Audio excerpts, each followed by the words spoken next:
In today's video, I'm going to teach you how to change availability on Connecteam. To get started, open Connecteam and go to the Launchpad. This is the main area where you can access the platform's tools, and from here, you'll want to navigate to the Job Scheduler. The Job Scheduler is where availability, unavailability, and work preferences are managed, so this is the key place you'll use for making these updates. If you're an employee and you're updating your own availability, the process is straightforward. And if you're an administrator, you can either edit your own availability in the same way or manage availability on behalf of members of your team. That makes this feature especially useful for keeping schedules organized and up to date across your workforce. Once you're inside the job scheduler, look toward the top right corner of the screen and click the Add button. After clicking it, you'll see options that allow you to either add unavailability or add a work preference. Choose the option that matches what you need to update.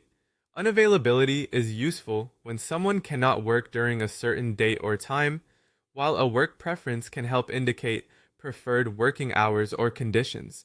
After selecting the appropriate option, choose the specific user if you're managing this for someone else. Then enter the correct date and time details.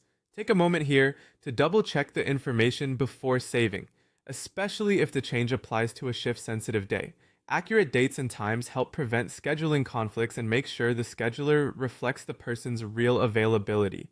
Once everything looks correct, save the change. At that point, the availability update will be recorded in the scheduler, making it easier for future shifts and planning to align with that person's schedule. There's also an additional option that can be helpful for administrators during especially busy periods. If you need to prevent employees from requesting unavailability on certain dates, such as holidays or other high-demand workdays, you can do that directly in the schedule. To do this, right-click on the date you want to control and select Block Unavailability. This can be a useful way to maintain staffing coverage when you know certain days require full team support. And that's how to change availability on Connecteam. The main thing to remember is that all of this is handled through the job scheduler, using the Add button to enter either unavailability or work preferences, and then saving the correct user, date, and time details. If you manage a team, the extra blocking option can also help you stay ahead during peak scheduling periods.